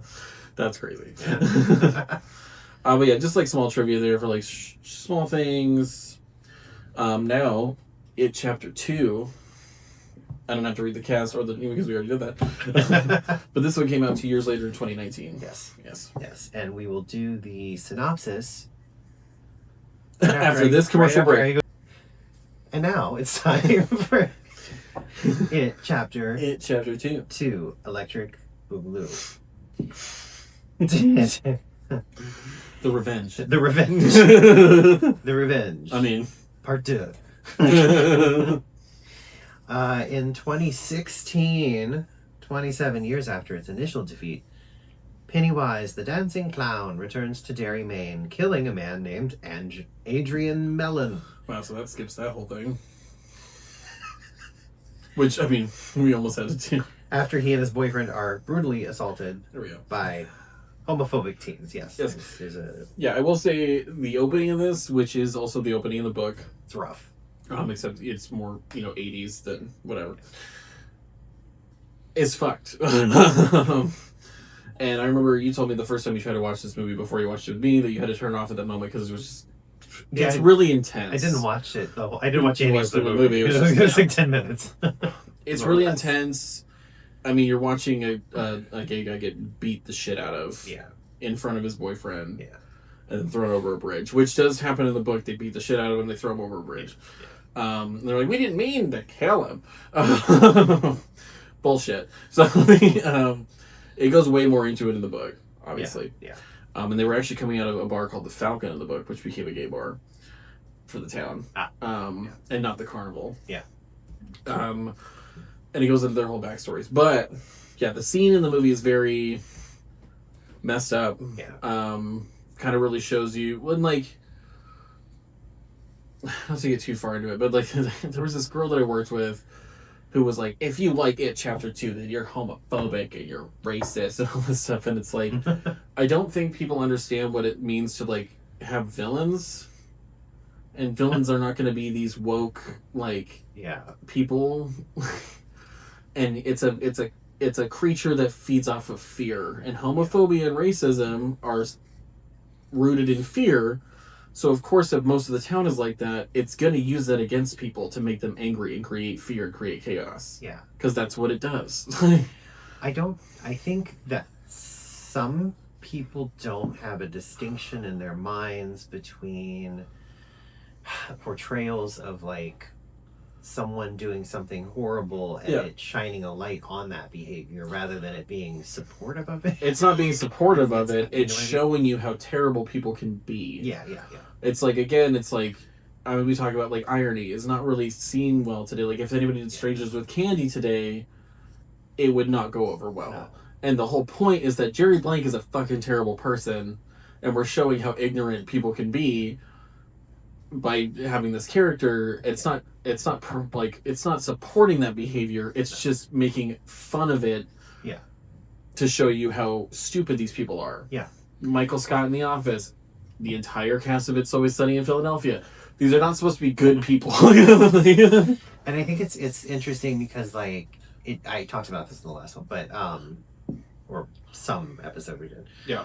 But just like you root for them too, even though they're horrible, because it's like you recognize this inner, like, goodness that's there that has been clouded over by, like, whatever they've been through. Trauma, bullshit, like, everything. Yeah. Like, even Jerry Blank and Strangers with Candy. Yeah. Like, it's obvious she's been through so much random shit. And, like, what she's lived through and who she's known shapes like this fucked up thing. It's like, obviously they're in a fucking backwoods town in Maine called Derry. Exactly. Where these kids grew up probably with racist and homophobic parents constantly beating the shit out of them. Well, the difference in this is you don't root for those characters at all. At all. You don't like this. Shows you how terrible these people are, but it also shows you that, like, it gives you an insight more into this being that is using things to create chaos, to create fear, to get what it wants. Yeah. Like, that's... people who think that all villains... Well, you know, he's... wants to blow up the earth, but he loves transgender people. Like, that's not... it's a weird... It's a, like, concept. You don't... I don't understand. And somebody, like, one of the things was like, oh, you mean the child killing and eating clown is not woke? Yeah. It's like... It doesn't... It's supposed to show how terrible this situation is and that these people are really the villains doing this to people. Yeah. Also, I will say about this scene that you can very much tell that a straight man wrote it because of the insult he says the straight man is, Meg Ryan wants her wig back. A gay guy would come up with a way better comeback than that. That's terrible. Although I do love it because then there's that You've Got Mail poster in the background sometime with Meg Ryan in the movie theater. Yeah. But I digress that if he brought a gay guy would come up with a way better comeback than that. Yeah. Come on. In the 80s? Come on. Mike Hanlon, the only member of the Losers Club who remains in Derry, summons the other members Bill, Ben, Beverly, Richie, Eddie, and Stanley. All of them return to... Actually, really quick, sorry. Okay. This is a really long synopsis. It's also worse in the book because they don't even get into a fight like that. The reason he hates him so much is because he won a hat at the carnival that he wanted that says I Heart Dairy, and then he's pissed that a F slur is wearing it's used like 80 times in the beginning of the book. He's wearing a hat that says I love dairy. They don't even get in a whole fighting comeback thing. It literally is just because he's wearing that hat. Interesting. Which is even more fucked up. Huh. And the clown is worse than it too, because you see him at the end dragging Adrian out of the water and biting into him, which does happen. Yeah. And he drags him underneath all these balloon strings, like a forest of balloon strings, which you see all those balloons come down. But in the book, when he's screaming for help and nobody's reacting to it, you see the clown be like, help, help, and like waving at him. Yeah, he's like, he's gonna be floating soon, like in like background, which is like so fucked up. Like, all of them return to Derry except Stanley, who kills himself. Which just happened in the book. I think I would just like the one thing they left out of that though, because they do it in the miniseries, is he does kill himself in the bath. Yeah. But he uses his blood to write the word "it" on the wall, for the wife to see. Yeah. But yeah, it's minor. Mike refreshes the loser's memories before it. What? This is badly written. Mike refreshes the loser's memories before it itself reveals the news of Stanley's suicide to them. Yeah, so we get the message that Mike gets when Adrian gets killed. It's like, come home, and all the blood. And then he calls the losers one by one who have to deal with their own shit. I mean, you got Beverly dealing with her abusive husband. Yeah. which makes sense based on her father. Yeah. You have Eddie dealing with his wife, who is played by the same actress as his mother from the first one, which is hilarious because of course he'd marry somebody exactly like his mother. Yeah. I loved that they used the same actor. It's so good. Eddie. It's so funny to me. It's so good. Richie, who's about to do stand up. Yeah. Which in the book he's got like a radio show, I think. Oh, okay. Jesus. Richie is about to do stand up, and Bill, who is on set of a movie being made of one of his books. Yeah. And of course, everybody hates the ending, which I think everybody hating the ending of his books was supposed to be a joke because I think everybody hated the ending of Stephen King's books when he first started writing. I think that was him making fun of himself. That's funny. And now people reacted to his books, if I'm remembering correctly. So yeah, they all get together at a. Let me just talk about this instead. They all go to a restaurant. They go to a Chinese restaurant. Lazy Susan in the middle. Which cute place altogether. Yeah, it was really cute. Oh, all that kind of stuff. Little cute place. Then they get the then they get the fortune cookies, and they have like weird things in them. And one of them says Stanley. So they're like, oh, what the fuck, you know? Yeah, one of them just try says putting them together. Stanley, and then, yeah, they get words. They sit there trying to put them together for a while, and then Beverly opens hers. Beverly up. has the one that says Stanley. Oh, she is the one that has Stanley. And then she. But I just think it's funny that they're all like doing this, and then like, and they're like, "What does it say?" And then they're doing it without hers. Yeah. And then, like it took her that long to be like, "Oh, here's the other one." She was like really like in shock because it said Stanley, and it just said, "Looks like Stanley couldn't cut it." Yeah. Fucked. Because the clown knew before they did. Yeah. Could you imagine like Pennywise like sneaking into the restaurant and like taking out the fortunes from the and putting new ones in? Yeah. Somebody comes in, they look at each other, and she's like, this is when like the fortune cookies start turning into monsters. Very Pennywise monsters, baby face on a creepy it's like very like the thing insect, sort of like 100%. monsters, yeah. Which there's another one later too. Oh yeah. Dead kids' heads in the fish tank, Yeah. all this stuff, and they're like attacking and then it starts doing that weird lava stuff out of the fortune cookie bowl. Oh yeah. Kind of like that mattress and knee bowl where there was like that weird creepy stuff, and Mike starts going crazy and hitting the Lazy Susan with a chair. I just love because the waitress comes in, she's like, hey, you guys need anything? Everything okay? And he's like, yeah. No reaction. It's like, I know, right? yeah. Everything's fine. It's not real. It's not real. Well, it's just funny because like they destroyed the room. They destroyed the whole room. They're always like breaking shit. And then like she's like, oh, you guys need to go? and they just leave. Like, did they just pay their bill and leave? It's so weird. Anyway, Richie and Eddie decide to leave. Oh, on their way out, there's a little boy that he thinks is Pennywise trying to fuck with. He's like, hey, Richie. He's like, he says a line that sounds creepy. Yeah. And he's like, ah, this isn't funny. Who are you? He's like, that's a line from your show. And he's like, oh, are those your parents? You want a photograph? Yeah, and he's like, I'm good. Just like, Bill Hader is so good. He was really good in this. It's so weird seeing him in a movie, not just a horror movie, because he does not do horror movies, but in a movie with like James McAvoy and Jessica Chastain, Bill Hader, it just, the actors they got were kind of weird seeing them together, some of them, but they worked really well together. I never would have thought of Bill Hader being in a movie like that. Richie and Eddie decide to leave. Until Beverly reveals that she has had visions of their deaths should they fail to fulfill their oath to kill it. Meanwhile, it kills a little girl named Victoria at a baseball game. Yes, it's actually the little girl in the beginning of the movie that Adrian wins a stuffed animal and actually gives it to her at the carnival. Yeah. Because she has a birthmark on her face, which she says she gets made fun of all the time, and she was sad that she didn't win the race, so he gives her the thing, which is like super sweet. Yeah. Makes the beating even worse. It's not only like their deaths, but she calls Stanley's wife, who then tells her that she's dead in the bathtub. But before she says dead in the bathtub, Jessica Chastain goes, in the bathtub. Yeah. Because she saw that. Yeah. In the Deadlights trance. Yeah. And then you realize, like, oh, the clown knew before them. It's fucked up. Oh. Yes, he does it in the book and he does it in the miniseries too. So Stanley always kills himself, and I always wondered what would happen if he actually went.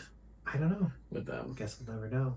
Which kind of sucked because the actor that got to play Stanley was kind of cute. Yeah, it's true. Older Stanley. Yeah, he was kind of handsome. I can hear Playing cello. That my upstairs neighbor playing cello. Last night very loud. There was I think they had 3 or 4 people up there playing. Yeah, it was really nice. That's funny. It's like having a quartet it's lovely. Music in a show, you know. Love it. I will go back really quick to the different phone calls because the one transition No, I'm just kidding. There was one transition in the phone calls which I thought was really good, and then when it goes up to the night sky and then you see it turn into puzzle pieces and then it goes through the puzzle piece. That was good. And it goes to Stanley putting puzzle pieces into it. Such a cool transition. A lot of people said the CGI in this movie kind of ruined it for them in the horror, but it's I don't think the CGI was that bad. No. And it's you could have done more practical effects, sure. But I don't think it was that bad. It wasn't glaringly CGI like some things. No. I didn't mind it. It was it was more campy CGI if anything. It wasn't bad. Yeah, I didn't mind it. He lures that little kid down to under the bleachers at the game and kind of takes advantage of her not liking her birthmark. And Choose it off. People make fun of me too. Whatever. He's I can blow it away. She's really? Bites her face off. He helps Henry Bowers, who was arrested for the murder of his father, escape from a mental institution. I love that. Henry sees the balloon outside and he's like... That's good. Which, it goes back to him because he falls down the well and you never really see him after that. Yeah. Then it has all that water push all the bodies out into the barrens and he comes out of it. And I feel like he should have died, but whatever. Yeah, I mean, he's in the... I don't think it was necessary. I don't feel like he was a necessary character to have in the second part, honestly. Not fully. Because Pennywise doesn't need a henchman. You know what I mean? They do it in the miniseries. I think they do it in the book, too. I'm sure, but I just feel like he doesn't need a henchman. Yeah. You know what I mean? They're kind of doing that in the show, too, with the older lady that's in this. Oh, well, I like her. A little bit of it. But it's supposed to be the daughter of the guy that he's impersonating. I like her, though. Yeah. I like her. But... Yeah, he goes back to his house, gets arrested, and then puts in a mental institution, which he is now in. That Pennywise rescues him from by using Hockstetter, this is such a Stephen King moment. That Hockstetter, dead and decaying, whatever, is driving him around in a car. Yeah, no, totally. And it's like Pet Cemetery where he keeps seeing the dead student. Or whatever. Yeah. Or is it, I think it's the dead guy that he got in a car accident with. I can't remember. But he keeps seeing him or whatever. I was this is such a Stephen King fucking thing to do, of having him, dead, decaying, driving Henry Bowers around trying to kill these kids. Oh, totally. Now they're at the library. Mike is showing Bill via a drug-induced vision that the Native American ritual of Chud. Ritual of Chud. Oh, they say Chud? I think so, yeah. Chud. I think it's probably Chud. They have an umlaut over the U, so I'm assuming it's Chud. It's Chud, yeah. It's the Chacapiqua. Is what you saying, the Chacapiqua. Oh, yeah. Or Chacapiqua. I can't know. I think it's Chacapiqua. Well, I can't talk. Can't defeat it. They can defeat it using artifacts from the loser's past. Bill recovers Georgie's paper sailboat and meets a young boy, Dean, whom he warns to leave Derry, which was the kid that they saw in the restaurant. The Chinese restaurant. Beverly retrieves Ben's poem from her childhood home. Oh, this is after Mike tells them that they need an artifact. Yeah. Important to them. Yeah. Oh, I just said that. Does he say that? I just said that. Oh, okay. Yeah. I thought they skipped it. I'm just kidding. He gets the boat, Beverly gets the poem, but the Beverly scene, which is also in the mini-series, where she thinks her house is normal. Oh, yeah. Ends up being the old lady, Mrs. Kirsch. Yeah. Mrs. Kirsch. My father joined the circus. My father joined the circus. My father had the circus. Which, of course, looks like Pennywise because it's actually more explained in Welcome to Derry a little bit. Yeah. But, he's basically, the person that he impersonates as Pennywise was her dad. Yeah, in the circus was an actual person. Yeah. And just being I have cookies or whatever. She's like, no, stop being so polite. And then her just naked in the background in the shadows. That was great. I love that scene. And just the creepy her face just looking while she's looking at the pictures. And if people are gonna hate me for it, reference to The Shining, we got the twins in the picture.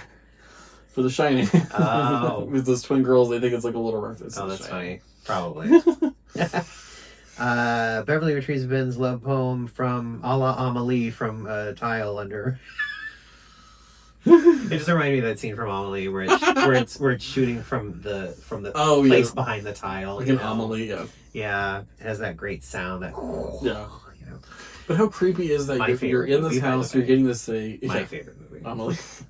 You're in this house, you're getting this thing. You get attacked by this huge, creepy naked woman that comes out of the darkness. That's every Thursday for me. Every Thursday. It's fine. Are you still his little girl, Beverly? And then she like comes out at her, and then you see Pennywise not in makeup. Yeah. And like scratches his face, and then it starts turning white, and like suddenly turns into the clown. And how you think it's a normal apartment, and the second you get out of the building, you realize it's been abandoned. Yeah. Forever, which that always freaked me out as a kid watching the miniseries, where she's in this house with this woman stuck. Yeah. And then when she leaves, she sees the clown, but the whole house is boarded up. Yeah. Like, that's how much he was fucking with you. Yeah. Is you were literally trapped in this moment, and he can just do that to you. Yeah. Like, that's that's so weird. By the way, Ben's love poem, we didn't really get into this, but Ben wrote a poem for her because he was in love with her, and she found it, and blah, blah, blah, blah. Winter Fire. That's all you gotta know. January Embers. January Embers. Winter Fire. My heart burns there, too. My heart! She's attacked by it in a form of demonic elderly woman. I can't talk. Richie. Separated eyes, pendulous boobs. Richie goes to an abandoned cinema where he collects a game token and encounters Pennywise, who confronts him on his hidden homosexuality. Yeah, so I don't know if this is in the book or not. Or is it some in the miniseries? So I think he changed it for the movie. It might be in the book because I can see it not being in an 80s True. adaptation. Yeah, so. 90s. Oh, it's 90s. I think right? 90s, Yeah, yeah. it's 90s, yeah. But yeah, it's like he has the flashback of like playing Street Fighter with this kid who he ends up thinking is really cute. Ends up being Bauer's cousin, of course, who is like, "What are you, a fairy? Are you trying to hit on my cousin, you fairy?" Whatever. Yeah. And that's when he runs into the. I don't think it's going to talk about it, but he runs to the freaking courtyard where he's attacked by the Paul Bunyan statue. Yeah. Which, terrifying when he looks up and it's gone, and then you just hear Richie, and he looks to the side and it's just a huge fucking face, and then it's like swinging its eyes down at him. Like, it's crazy. That whole scene is crazy. But I think that's also a nod to the fact that he used that statue, I think, a bunch in the book to fuck with him. Really? I swear I've heard that he uses it more than once to mess with Richie in the book. Ben returns to the town's high school, choosing to use an old yearbook page signed by Beverly as his artifact. Yes. Oh, also the homosexuality thing, he does get teased by Pennywise in the courtyard, but he's just like, "Want to play truth or dare? Yeah. You don't want anybody to pick truth, though. I know your secret." Like, I did catch that. And that's where she does that one girl was like, "You're homophobic if you like this." It's like, no, again, it's something that he's scared of. Yeah. And homophobia is rooted in fear. Yeah. And this is a whole situation. Like, the whole thing. He uses an old yearbook page. Eddie recovers an inhaler from a pharmacy and is attacked by the leper again. Returning to the hotel, Richie abandons the group while Bill leaves for the town carnival and fails to save Dean from Pennywise. Bowers viciously attacks Eddie at the hotel before driving to the library. Viciously attacks. This moment is hilarious. When he's like goes up and he stabs him in the face with the knife. Yeah. And it like obviously just goes through his cheek. Yeah. And he backs up into the bathtub and puts the curtain or whatever. He like comes up to him and stabs him in the chest. Yeah. And I forgot what he said. He's like, "You really changed that fucking sweater. It's been 30 years." I remember as his face is bleeding. And they run up the stairs and he's like out of his like, Bowers in the bathroom. Like they made it stupid. Like they made it funny. Yeah. And you can totally tell when he looks out the window that you can see fucking Hockstetter in the driver's seat, which is even funnier to me. But it's like they made it funny, and he's like just blood from your mouth. He's like, "Bowers is in my bathroom." The losers travel to the Niebel house, where they convince Bill, distraught over his failure to save Dean, not to face it alone. Their memories are now fully restored, and the group descend into a cavern beneath the sewers. Mike provides a rock from the losers' fight with the Bowers gang. Is this synopsis that long? Because this skips so much. It is. I mean, it's compared to the other one, it's pretty long. It does skip a lot, though. It skips a lot of the the kids coming back and showing what happened to them in the summer. So we all know that these synopses always highlight the wrong things, and we know this already. Yeah. But it's like they skipped a lot of what the kids go through in the summer. It skipped Paul Bunyan every bit of statue, that. another thing with like Beverly and her dad and how he got even creepier Yeah. and whatever. And Yeah. Eddie, when he was younger, going into that thing and seeing the leper and his mom strapped to the chair. Oh god, yeah. He's gonna get me, Eddie. He's gonna infect me, whatever. Yeah. And then when he's an adult and he's down there, and then it's like the leper attacks him again, but then he starts choking him, and he realizes like he's actually winning that fight. Yeah. But of course gets thrown up on it, and it has to do that whole "just call me Angel." it's like thrown up on, and then you see the girl that made fun of him all the time in the pharmacy, who told him that his medicine was placebos, where he's like gazebos. Still there with her old ass dad, and the prosthetics they use to make him older are so gross. Yeah. Just the line in the first one where he's like, "Oh, they make you look like Clark Kent. Your glasses. Can I try them on?" "Well, you look like Lois Lane." And it's like, that's an underage girl, sir. Yeah. You fucking creep. Well, she just constantly has old men being gross to her. I don't understand. which is probably a common experience for a lot of women growing up. So there you go. It's so fucking creepy. But yeah, it's just funny. Those scenes are like funny that they bring them back in. And I can't remember what else everybody else experienced. Oh, Bill had the whole thing when he gets Georgie's boat and sees the kid. They didn't do the whole he goes to the carnival to try to save that kid. No. And the way that's filmed in the funhouse, crazy. The mirror room, the clown thing with the swinging, and how Pennywise is on the other side of the mirror glass, and of course he blocks everything off. Yeah. And then is just smashing his head against the glass as it's breaking, as it's freaking out, trying to get broken. Like, it's crazy. Like, that's such an intense scene. Yeah. Left it out. And they left it out. So Bill, of course, gets to see another kid die and blame himself for not helping him. And that's when he goes to Niebel. And that's when they meet him at Niebel, so he doesn't go alone. Yeah. Easy to just write that down. They could have written that down. But yeah, this carnival scene, the way it's filmed, is really cool. It is good. And the transitions of, like, kid to adult, because Bill's whole summer thing was, like, he went to the storm drain and said, like, "Why did you take Georgie?" And that's when you hear him say I think the line from the book when he's like, "Because you weren't there." Because you weren't there. Mike provides a rock from the losers' fight with the Bowers gang when they left that part out too, but they, the apocalyptic rock fight, which I think is what the chapter's called. That's funny. They're all rock fight.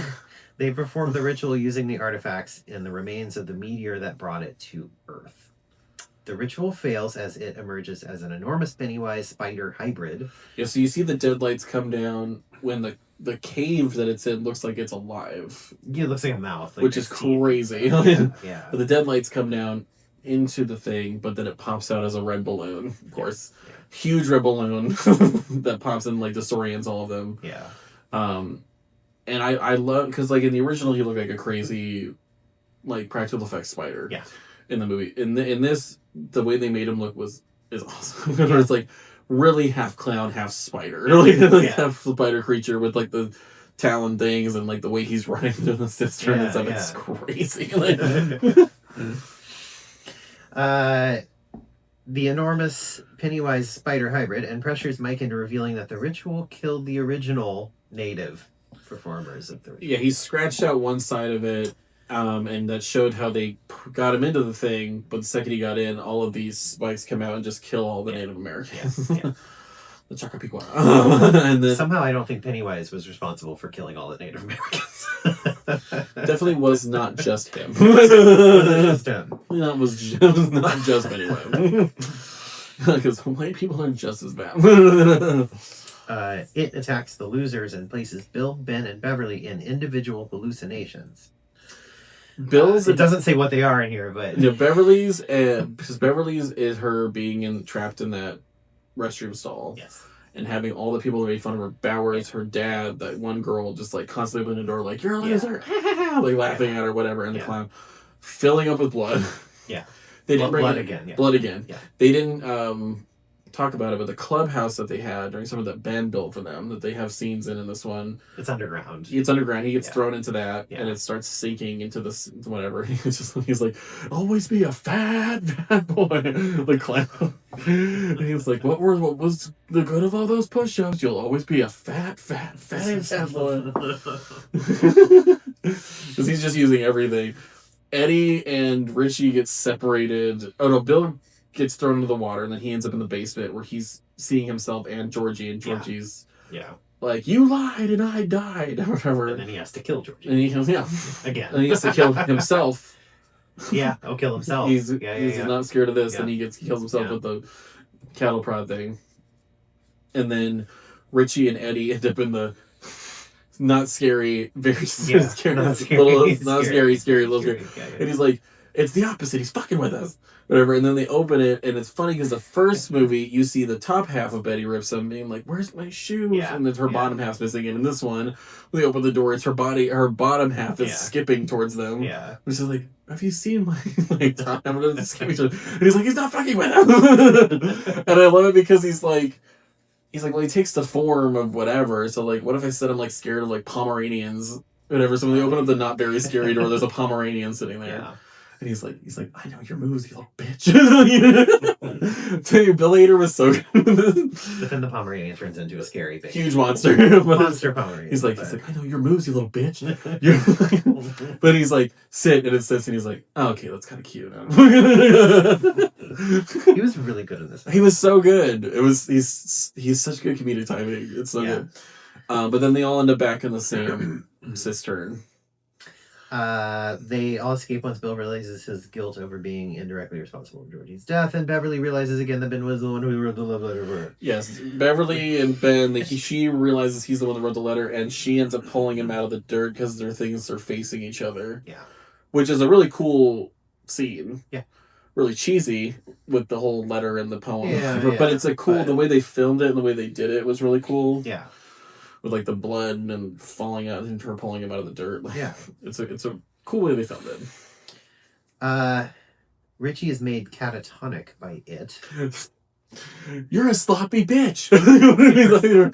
He's like starts yelling at him and calling him stupid, and then the deadlights hit him and he immediately just starts floating in the air. Eddie saves him. That's crazy because it's like, is he the monster or is it the deadlights flowing through the back of his head? Yeah, it's very confusing. It's crazy. But it's really cool looking. Yeah. Yeah. The deadlights going through this monster's like face. Eddie saves him but is fatally impaled. The scepter. Bev gives him the fence spike, the one that she used in the first one. Yeah. And she's like, it kills monster if you believe it does, if you believe it does. And then he throws it into his mouth, but then he gets stabbed to the stomach. Which I think he does actually die in the book too. Yeah. I think another one of them dies, but I can't remember.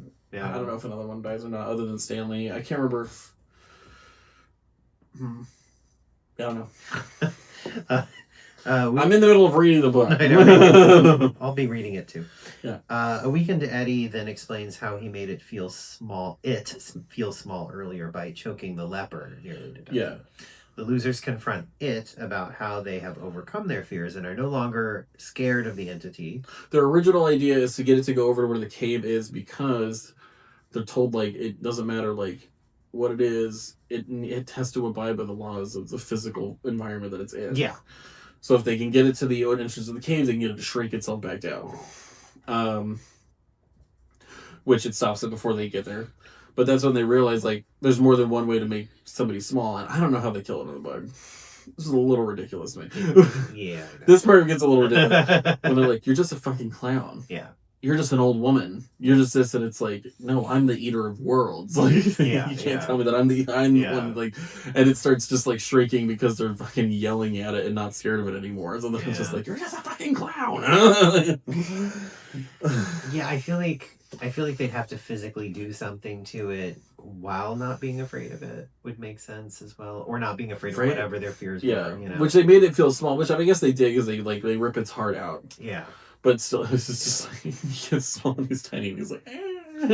I think that part is kind of comical and yeah, it's a little ridiculous in a way. It's a ridiculous way to... It's a ridiculous way to defeat a character that's so powerful. That's my issue with it, is like he's supposed to be this all-powerful being. Yeah. And I know he feeds off of fear. When people aren't afraid, he doesn't want to eat them because he just can't. Yeah. Just whatever. He's like, they're not going to taste good, like all this shit. But it's like, I don't think yelling obscenities at him is going to... No. Or that he's like a tiny plant is going to turn him into... I don't know. Again, I don't know how they do it in the book. Yeah.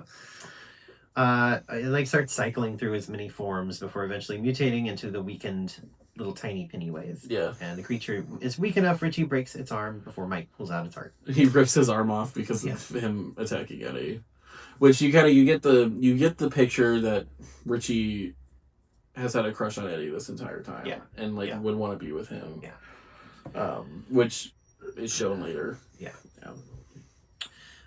The losers destroy the heart, and Pennywise laughs before dying and turning into ash.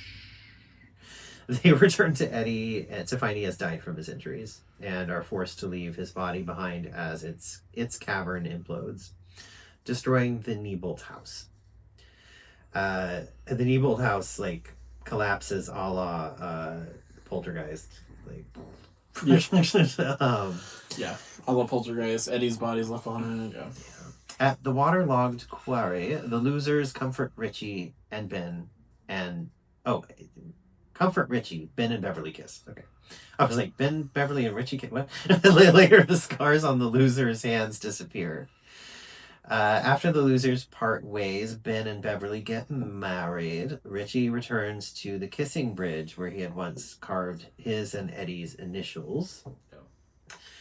Mike moves out of Derry, and Bill begins writing his new story. Yeah.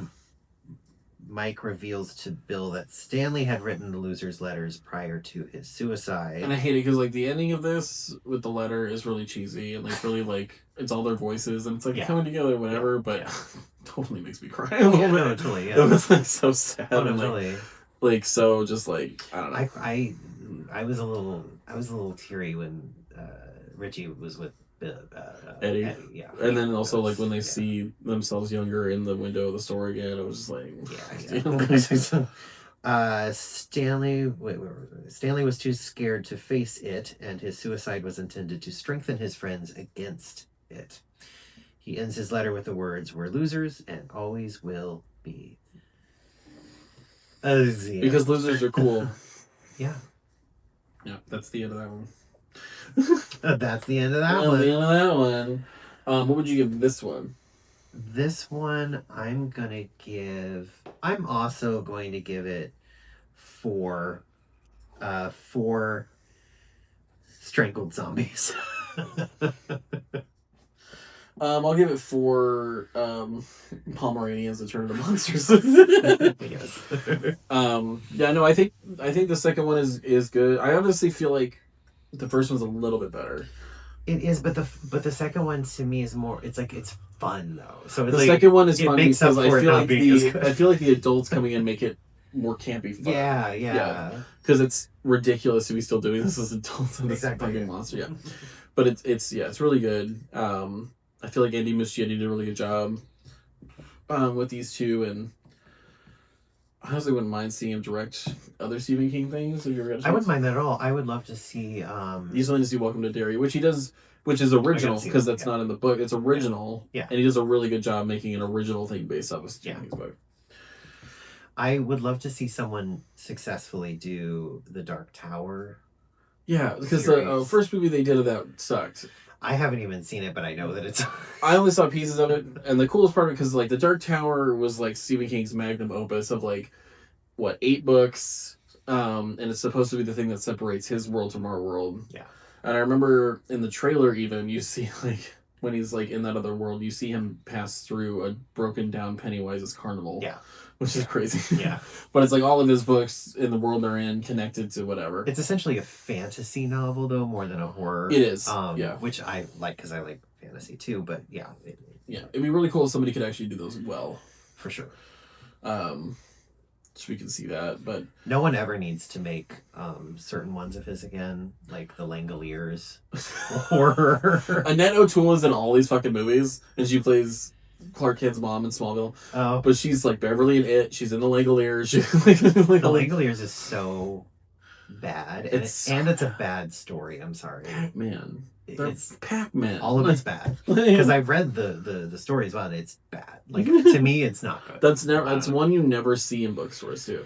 You never see the Langoliers. You never see the Tommyknockers. Oh, I hate that one too.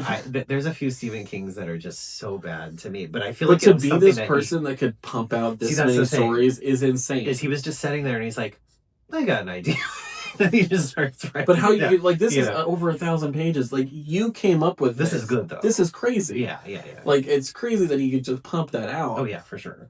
And I still want to read his other book, Pet Sematary, Cujo, things like that. I've read Pet Sematary, good. I've read Misery, very good. See, I read part of Misery, and I do want to read it because I know it's like the movie kind of shows it. Rob Reiner did a really good job with the movie. Yeah, but Paul Allen's such a fuck. He's an ass. He's an asshole in the book, and you're like, okay, does he kind of deserve this? I know, because he's an asshole. Yeah. He is. Because it's all written from his perspective, and he's such a dick. Do you know what one we should do? Because it's one of my absolute favorite Stephen King adaptations and books. Dolores Claiborne. See, I've never seen that one. Oh, we have to do it then. Is it a horror movie? Yes. I mean, it's horror. It's Stephen King. It's horror / kind of like what am I looking for here? Like a suspense sort of like. Oh, I had no idea. I thought it was like one of his more feel good books. Oh God, no. Okay. It's not a feel good one. No. Like Life of Chuck. No, it's during it's during the eclipse. Like all these. Yeah, we'll watch it. Okay. It's like absolutely one of my. I wouldn't mind doing the new Salem. And it's Kathy Bates. Yeah, Kathy Bates. I wouldn't mind doing the new Salem's Lot too, just because I've never seen or read Salem's Lot. I started reading Salem's Lot. I'm having a hard time with it. It's one of those where it's like, we're going to talk about this character and then move on to another one, and then move on to another one, and then move on to another one, and you're supposed to remember what's going on. Oh, fuck. I hate that. Because there's we have the new Salem's Lot. We had these. I know Mike Flanagan just finished filming his Carrie series for HBO. Oh, yeah. Which should be good because he's a really good director. Yeah. And he did Dr. Sleep, which was also very good for newer versions. I know they're doing a new version of Cujo. Yeah. Darren Aronofsky, which if you know any of his movies, Requiem for a Dream or Mother, that dog is going to be just more than rabies. He's going to have a full-on existential crisis. Oh, Black Swan. Black Swan. It's going to be interesting. They talked forever about doing a new version of The Shining, but it's really hard to touch Cooper's version of The Shining. I wouldn't want them to. The thing too is the miniseries has good moments. Yeah. It's not as good as the movie.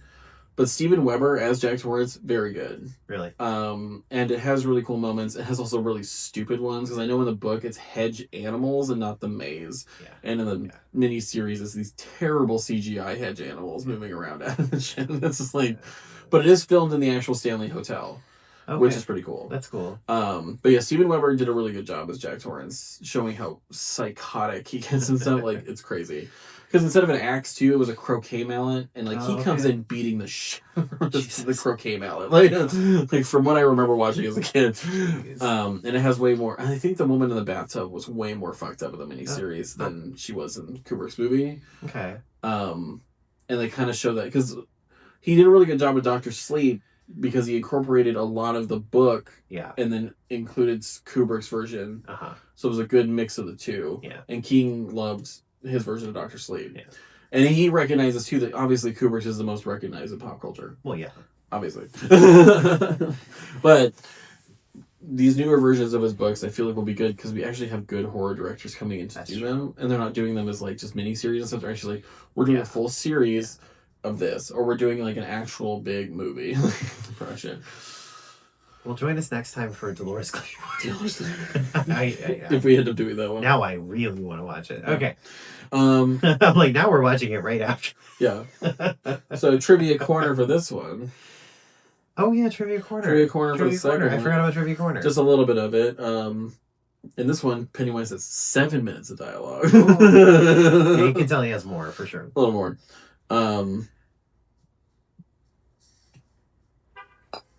Oh, yeah, when adult Richie enters the abandoned theater, there's a shot where an old, dilapidated, "You've got mail," which I just thought was a reference to... Smells good. Holy shit. I was also a reference to him being like, Meg Ryan called. Yeah. Once a week back. But the poster is behind him. If you look closely, the torn parts of the poster spell out it. Oh. Like the torn parts. Yeah. Apparently Isaiah Mustafa, who plays older Mike, went through Stephen King's book 8 times because he wanted to fully understand the character of Mike Hanlon. Right. While Bill Hader, on the other hand, he'd read the book once as a child and he was like, I'm not rereading it. That book is long as fuck. Fair enough. In Henry Bauer's room at the psychiatric hospital, there are several pictures of the moon above Henry's bed. In the novel and in the miniseries, Pennywise's face comes through in the moon to talk to him. Okay. He communicates with him by doing his face on the moon, and he's like, Bauer. Skarsgård said in an interview that even after filming Wrapped, he would have nightmares of Pennywise. And these nightmares, he would have to battle Pennywise like the kids did in the thing, but that's crazy. That is kind of crazy. You're so in the head of that character that you start having nightmares. Yeah. That's terrifying. Bill Hader was approached... we all have nightmares about work. So, there you go. It's not wrong. Bill Hader was approached for the role of Richie Tozer because of Finn Wolfhard saying like he would want him to play him, and they had never met each other, but he was like, yeah. But again, like, I would never see Bill Hader be in a movie like that. Yeah. Like, ever. Which was kind of cool to see. She was Jessica Chastain was the first one officially cast, and she was considered for Beverly while the first film was still in production. Which makes sense. I mean, she does a really good job and looks like that character. Like, was a good... At 169 minutes, the film is the longest horror film given a wide theatrical release. Really? That's crazy. It was pretty damn long. Andy Bean, adult Stanley Uris, kills himself, is Bill Skarsgård, Pennywise's close friend, and was his guest at the premiere of the first one, where Bean met director Andy Muschietti for the first time, and then was in the second movie as Stanley. That's funny. That's funny.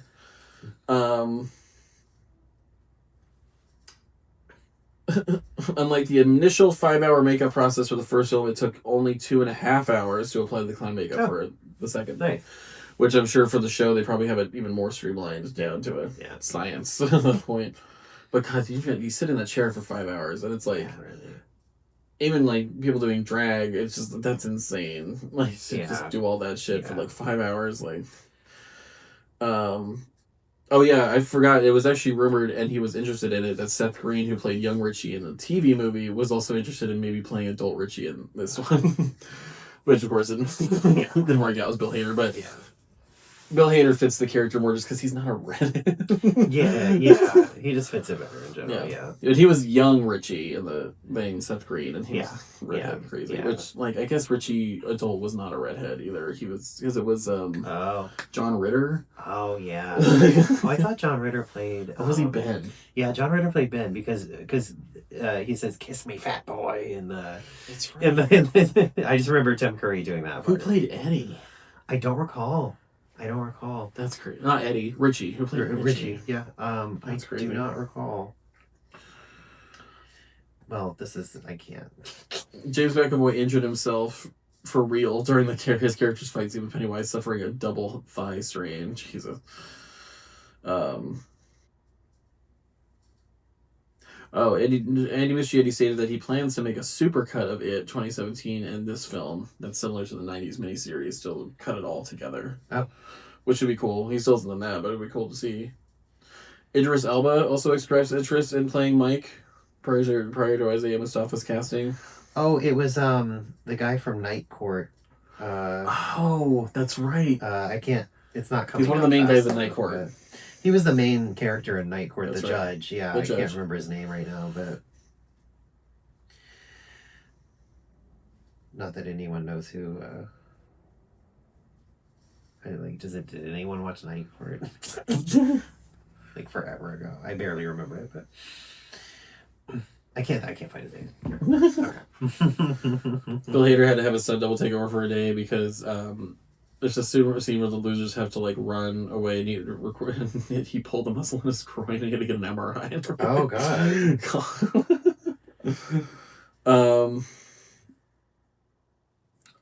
It said like they pretty much had to shave all of the young actors when they re-brought them in, like shaved them all down, and they had from head to toe. But they had to shave them. They had to make their voices a little higher pitched because they were obviously older at this point. Yeah. So their voices changed and everything. And apparently, Chosen Jacobs had to wear wood things in his shoes because of how much the other ones had grown that he was with the height that he needed to be. Harry Anderson is the guy's name. Harry Anderson. I could not think of the guy's That's name. right. He was a redhead. Yeah. I think so. Well, no. I think they might have dyed it. They might have, yeah. But makes sense. Yeah. But yeah, I think, these two versions of it were really good. Yeah. They had a lot of nods to the book, but they also changed some things. Yeah. And yeah. The show also has a lot of nods to the book, but also obviously these two movies, and I feel like it works really well as a prequel. Okay. So far. All right. Well, that is that. That is it. That is it. That's it. The double feature. The double feature. We had a nice long episode for you. Yeah, we only did one other double feature before this, which was Insidious 1 and 2. But it was easy to get through those really fast. Real fast. Real fast. Thank you. Subscribe and like and all that stuff. Comment. Follow us on Instagram at HorrorLegendPod. Yep. Same with Blue Sky. Yep. Where I just post the videos on there, but you post the videos and then my drag mother, Sister Edika, reposts them constantly. Thank you. Thank you for the support. I still would love to meet you sometime. Someday. Until next time, goodbye. Goodbye.